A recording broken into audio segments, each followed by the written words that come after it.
Let's talk about Michigan's Probable Cause Conference. It's a critical, yet often underestimated part of any felony case. So here's our roadmap. We'll look at why it matters, the laws behind it, and what actually happens in the room. It's easy to see this as just a procedural checkbox, but honestly, that view really misses the point. So what's the real story here? Is it just going through the motions, or is this where the real fight begins? This is the first time both sides formally sit down to size each other up and, maybe talk deals. And just look at this timeline. It's tight. The law is designed to move things along fast, right from the start. The whole process is really built on two pillars: Michigan compiled laws and the Michigan court rules. By law, the conversation is meant to zero in on these four things. It's all about moving toward a resolution. It's usually informal, and that's completely on purpose. The idea is to get people talking honestly, off the record. And with today's tech, video conferencing is pretty standard for in-custody defendants. It just makes sense for efficiency.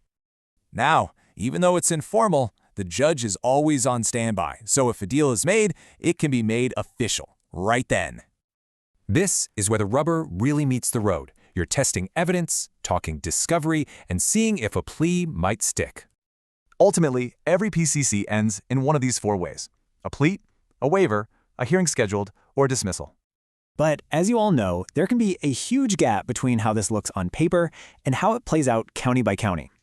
And the system isn't perfect, right? Those deadlines can feel way too tight, and delays are unfortunately pretty common. This is exactly where a sharp, well-prepared attorney really shines. They use this moment to push back and advocate.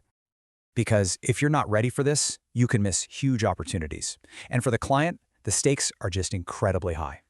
Firms known for rigorous prep work, like Lewis and Dickstein, really show what's possible when you maximize this stage. Which really leaves us all with this final question: how do we make this system work as intended for everyone, everywhere?